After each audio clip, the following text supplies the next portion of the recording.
मनुष्य के, माना कि जिस केस में वो आया बिल्कुल शुद्ध निर्दोष है, लेकिन उसके द्वारा ऐसे भी पाप हुए जिनका कोई दंड नहीं है, उस पाप का प्रायश्चित वहां भोगने को मिलेगा। बिना अपने कर्म के कहीं किंचन मात्र भी कोई कष्ट नहीं मिल सकता, पक्का समझ लो। अब उसमें निमित्त बनेगा, निमित्त ये बने या कोई बने, कोई निमित्त बनेगा, लेकिन वो भोग हमारे कर्म का होगा।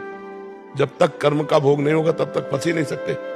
माना उसमें केस में आप बिल्कुल निर्दोष हैं, लेकिन ये दंड जो मिल रहा है उस पाप का मिल रहा है जिसका आपने प्रायश्चित नहीं किया, और आपका पाप गुप्त है, वो गुप्त पाप आपको दंड दिला रहा है, पक्का समझ लीजिए। मुझे लगता है मैं निर्दोष हूं, लेकिन आप इसी जन्म में अपने न्यायाधीश बन करके एक रजिस्टर लिखिए कि आपने कितने पाप किए, उनका क्या प्रायश्चित हुआ है, आपके द्वारा क्या दंड विधान अपने ऊपर किया गया, कुछ नहीं, तो उसका दंड विधान तो होगा ही।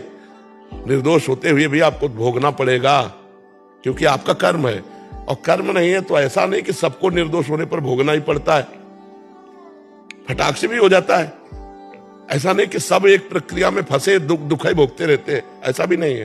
तो हमें लगता है कि उस शास्त्रीय विधान से उसका वो कर्म जो प्रकाशित नहीं हुआ, गुप्त रूप से हुआ, वो उसको दंड दे रहा है, और जहां वो कर्म निकला तहां विधान बन जाएगा, वो छूट जाएगा।